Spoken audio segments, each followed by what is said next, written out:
नमस्कार शेतकरी मित्रांनो, मी आपला शेतकरी मित्र जनार्दन शिंदे आणि भूजल शोधक। माझ्या चॅनलचं नाव आहे भूजल कुंभ आणि माझ्या चॅनलवर आपल्या सर्वांचे स्वागत आहे। आज मी आपल्याला शब्द आणि शब्दाचा उच्चार व शब्दाचा अर्थ याच्याबद्दल थोडीशी माहिती देणार आहे। त्यापैकी बऱ्यापैकी लोक हुशार आहेत आजकाल, असं नाही, पण तरी बी मला असं वाटतं की आणखीन सुद्धा 30% तरी लोकांना शब्द कळतात पण त्याचा अर्थ कळत नाही, असं मला वाटतं। शब्द सहजपणे कोणी बी ओळखू शकते, त्याचा अर्थ कळत नाही।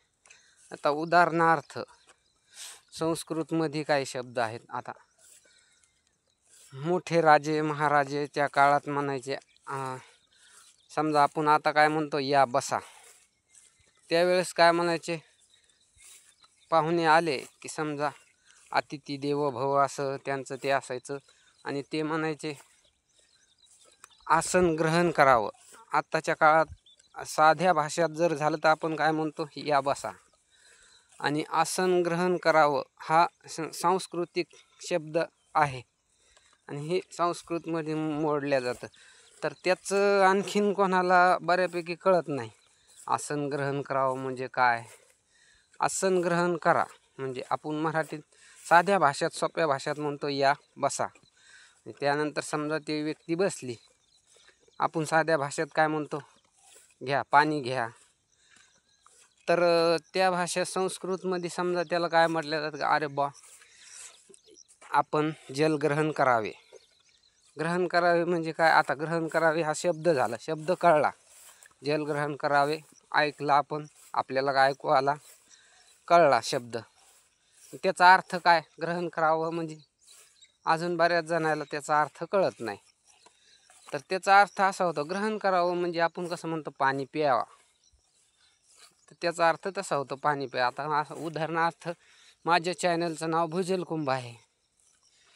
आता भूजल कुंभ, आता याचा अर्थ काय होतो हे बऱ्याच जणाला माहीत नाही, फक्त उच्चार तर करतो माणूस। आता समजा नाव समोर आलं, वाचलं, आपल्याला आपण त्याचा उच्चार केला, आपल्याला ते हे झाला, वाचलं आपण, आपल्याला कळालं नाव काय आहे, पण त्याचा अर्थ अजून बी कळत नाही। शब्दाचा उच्चार आपल्याकडून झाला पण त्याचा अर्थ कळत नाही, तर ते अर्थ असा होतो। आता बघा काय म्हणतो आपण भूजल कुंभ, आता हे चॅनलचं नाव झालं, नाव वाचलं आपण, आपल्याला शब्द कळाले, पण अर्थ त्याचा काय होतो।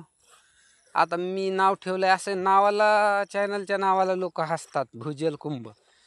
कोण हसतं, ज्याला अर्थच कळत नाही ते लोक हसू शकतात, ज्याला अर्थ कळतो ते लोक हसणार नाही, विचार करताना असं गांभीर्यानं। ह्याच माझ्या चॅनलविषयी नाही, असे काही बी जरी असतील तर ते लोक हसणार नाही, त्यांना कळणार ना, ते विचार करतील। तर भूजलचा अर्थ म्हणजे जमिनीतील पाणी सोप्या भाषेत, आणि भूजल हा सांस्कृतिक शब्द आहे। भूजल म्हणजे जमिनीतील पाणी, आणि कुंभ म्हणजे पाणी जिथे साठवलेला आहे, कुंभ आहे पाण्याचा, किंवा वर्षानुवर्षे चालत असणारा तो एक झरा आहे, त्याला आपण कुंभ म्हणू शकतो। म्हणजे म्हणू शकतो नाही, म्हणले गेलेलं आहे, त्याचं वर्णन आहे पुस्तकात। भूजल कुंभ म्हणजे पाण्याचा साठवलेला एक समजा झरा किंवा वाहता झरा, तिथून पाणी तिथं असणार, त्याला कुंभ म्हणतात।